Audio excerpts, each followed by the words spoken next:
apply Newton's laws. So we're going to start with an example. It says a sled at the top of the hill. So I'm assuming the sled is stationary. So my VI is equal to 0, which makes an angle of 18 degrees. So I know the angle is 18, which I've drawn here in the picture. It says the height of the hill is 25 meters high. So the sled is starting 25 meters up. So the height is 25 meters. Calculate the speed of the sled as it reaches the bottom of the hill. So I'm looking for VF. And I don't know what the acceleration is down the hill. If I could figure out the acceleration, well, I have the height, which gives me the distance. I have VI. I'm looking for VF. So I need to solve for A first of all. So when I look at this question, I start by drawing in my free body diagram vectors. So going straight down will always be the force of gravity. So force of gravity is going straight down. I know perpendicular to the surface will always be the force of normal. That's the force of normal. I should split this up into its components. So one component is equal to the force of normal, just opposite in direction. So it's that one. The other component is parallel with the surface. So I just find the surface, I go down, and it's this one. That one's parallel to the surface. If this angle is 18 degrees, that means the little angle in there is also 18 degrees. So I should write some of these in. This pink one, like I said, is equal to the force of normal. So this part of the component is equal to the force of the normal. So simply, if it's this side is the adjacent, I'm going to use cos. So it's always going to be the hypotenuse, which is FG cos 18. And that equals the force of normal. This one here across. So I'm going to use sine. Well, it's parallel to the surface. I like to call it force of the surface.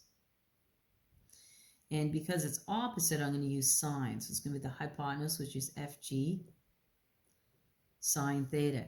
And the way this works is if you have anything on an angle, like let's say a ball on an angle, the ball's going to roll down because of gravity, down due to the slope. So that's why I call it force of the slope, going down. Okay, so I'm still trying to find A. Well, I know that F net is equal to the sum of all the forces.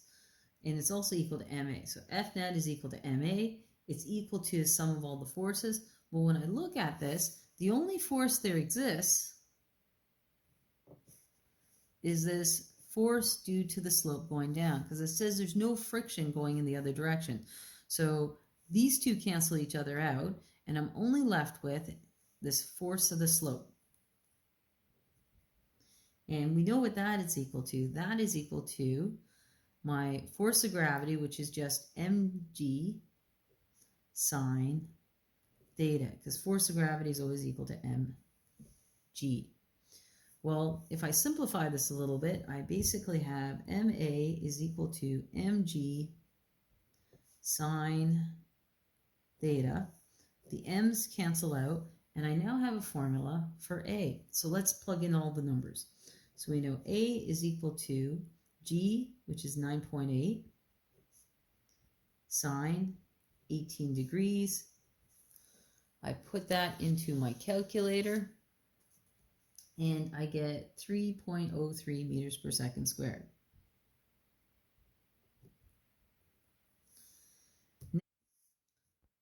So I know that VI is 0, theta is equal to 18, the height is 25, but I don't really want the height. I want the distance the sled travels down. But if I know the height and I have the angle, I can use basic trig and calculate that distance. So let me do that next. So I'm just going to draw my triangle.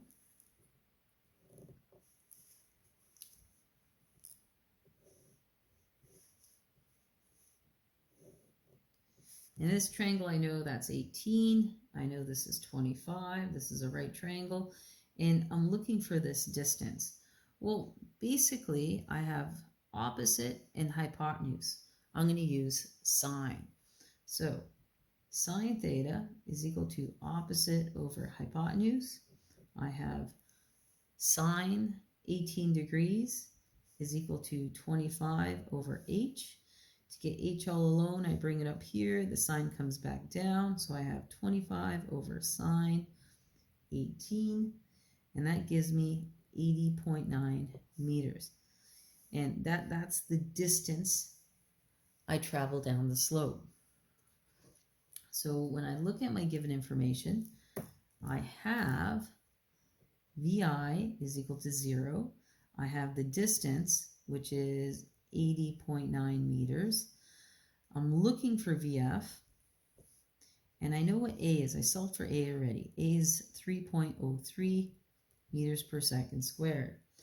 Well, when I look at my 5 acceleration formulas, I'm going to use this one. VF squared is equal to VI squared plus 2AD. I'm trying to solve for VF. Well, right off the bat, I know that VI is equal to 0, so we can just get rid of that. So now I'm left with VF, and to get rid of the square, I'm going to take the square root of both sides is equal to the square root of 2AD, plug in what I know. So it'll be 2 times A, which is 3.03. The distance, I calculated the distance already to be 80.9. And when I put that in my calculator, I end up with 22 meters per second.